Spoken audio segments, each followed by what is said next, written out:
Hello there, welcome to the news on Nepal television. I am Rosina Rai, starting with the headlines first.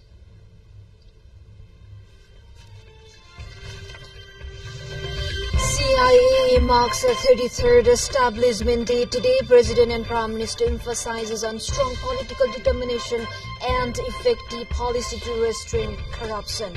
Mao Center is holding its Central Committee meeting. Special review to be made on 4-month-long party special campaign with people. Pakistan's national election throws a fractured mandate. Imran Khan backed PTI candidates moves the High Court alleging rigged poll counts. And Nepal clinches 2 consecutive victories, defeating Bhutan by 8 wickets on the ACC Women's T20 Premier Cup.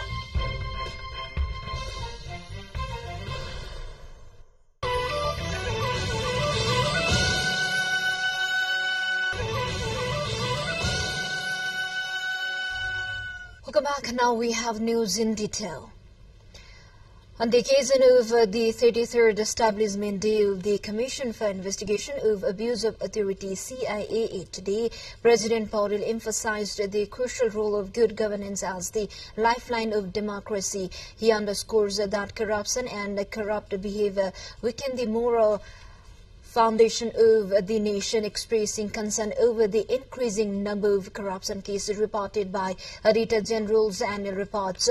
President Paudel stressed that a strong political commitment is essential as the initial step towards controlling corruption in the nation. He also suggested that changing the current work culture could help control corruption effectively.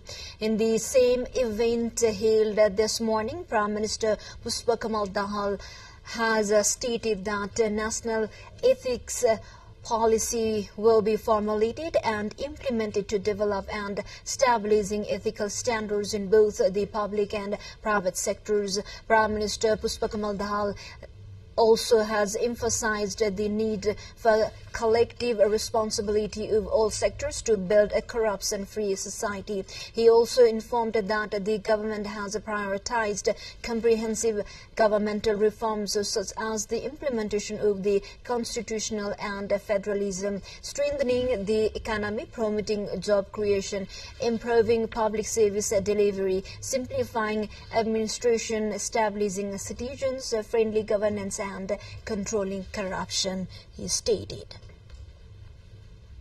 Now, to other update, we have the CPN Center is holding its Central Committee meeting today. The 2-day meeting has an agenda to make a special review about the 4-month-long Maoist special campaign with people run by the party. Party's vice chairman and spokesperson Agni Prasad Sapkota informed that discussion would also be held on contemporary political issues as well as the party's performance and its statehood convention scheduled for February 13th. The CPN Center had involved in building parties, organizations, reconstruction task, visited martyrs, families of disappeared persons, injured and disabled parties, countries during 4-month campaign. It also informed that the people about the campaign launched for good governance and prosperity. With this, we take a short break. Stay with us. Welcome back. You are watching Nepal Television News. Now we have remaining national and international updates. Nepal police have arrested 3,045 people involved in various drug-related crimes within 6 months of current fiscal year. According to the Central Police spokesperson, Deputy Inspector General of Police Bhim Prasad Thakal, out of total number of arrested, 143 are reported to be foreign nationals. As per the report, the largest amount of 3,891 kg of marijuana was seized from Madhya Province, 66 kg of hashish from Sudur Paschim Province, 5 kg of heroin from Kosi Province, and 20 kg of opium was seized from Lumbini Province. Central Police spokesperson Thakal claims that many young people these days are losing their youth energy due to the use of drugs. Now we are moving to Pakistan election. As Pakistan's national election throws over fractured mandate making way for the hung assembly, parties in the fray have been scrambling to chalk out the post-poll strategy from the new government. Election Commission said that repolling in over 40 booths across the nation will be held on February 15 amid rigging allegations. Results of 257 out of the total 265 National Assembly constituencies where elections were held have been reportedly been announced, with independent candidates mostly backed by Imran Khan leading in 100 seats overall. Also, the Imran Khan-backed candidates have started moving high courts alleging rigged poll counts. Nawaz Sharif's PMLN and Bilwal Bhutto's PPP have won 73 and 54 seats so far, respectively, as of now. Now to Russia. An overnight Russian drone attack has killed at least 7 people, including 3 children, in Ukraine's eastern city of Kharkiv. Officials say Regional Governor Oleg said on Telegram on Saturday the 3 children aged 7, 4 and 6 months were among the victims after the strikes hit at least 15 houses, causing large scales of fires there. Kharkiv, about 30 kilometers from the Russia-Ukraine border, has often felt the brunt of Russia's winter campaign of long-range strikes that commonly hit civilians areas there. It marked what the United Nations called an alarming reversal of a trend last year that saw a drop in civilian casualties from Moscow's attacks. Time for a short break again. Stay with us.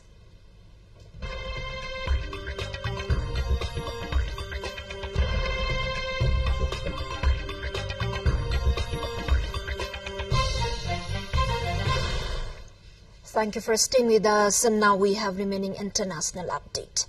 The government in Myanmar has announced a compulsory military service for all young men and women as the country's turmoil continues. The army seized power from the civilian government in a coup in February 2021, but in recent months it has been defeated in a series of battles with ethnic militia and anti-coup fighters there. The move announced on Saturday will require all men aged 18 to 35 and women aged 18 to 27 to serve at least 2 years under military command. The military has faced a series of humiliating defeats in recent months there. Now to other update, Trinidad and Tobago is considering declaring a national emergency over huge oil spill from a ship that ran around and overturned this week. At least 15 kilometers, 9 miles away of Tobago's southwestern coast have been affected severely due to the oil spill there, including some of the Caribbean islands and pristine beaches. Some thousands of volunteers have now joined the government staff to clean up the spill. Divers have been trying to isolate the leak from the vessel, which was abandoned by its crew. A national emergency is declared when local resources became overwhelmed and international assistance is needed there. To the more updates, before that, let's have a quick look into the highlights of the side.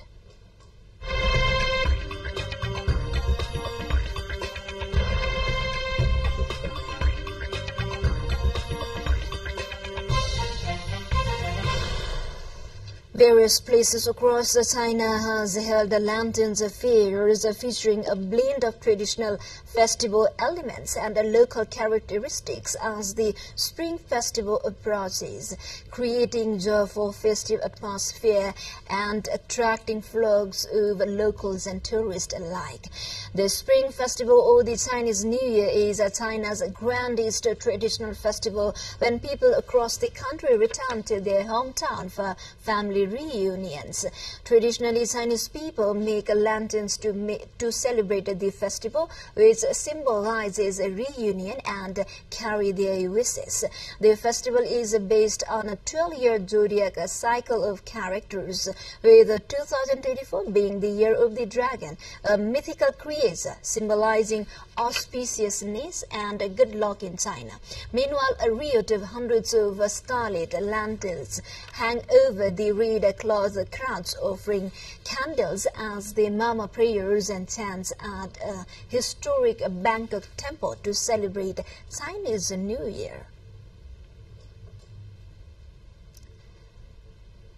We are now moving on to sports.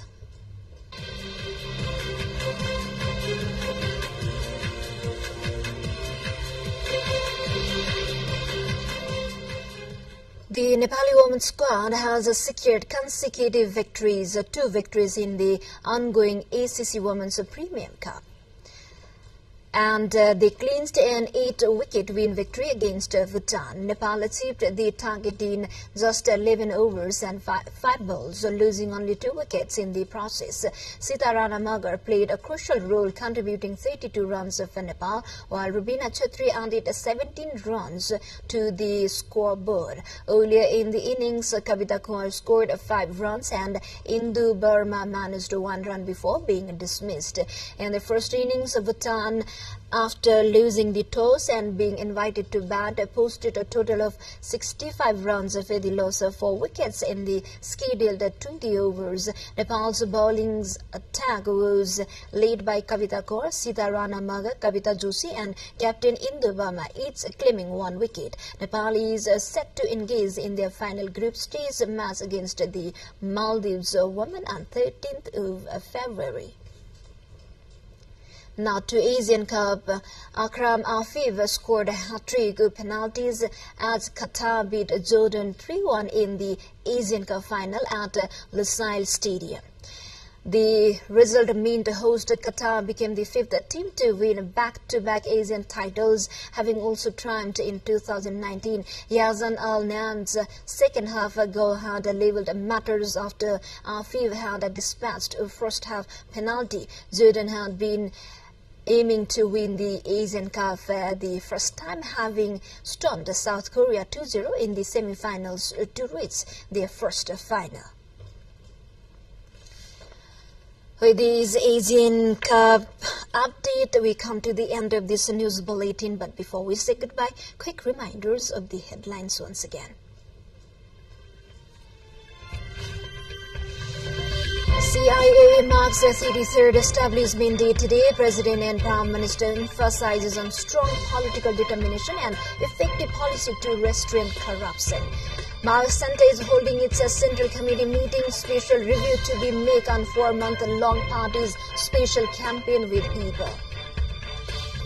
Pakistan's national election throws over fractured mandate. Imran Khan-backed PTI candidates moves. High Court's alleging rigged poll counts. And Nepal clinches 2 consecutive victories, defeating Bhutan by 8 wickets under ACC Women's T20 Premier Cup.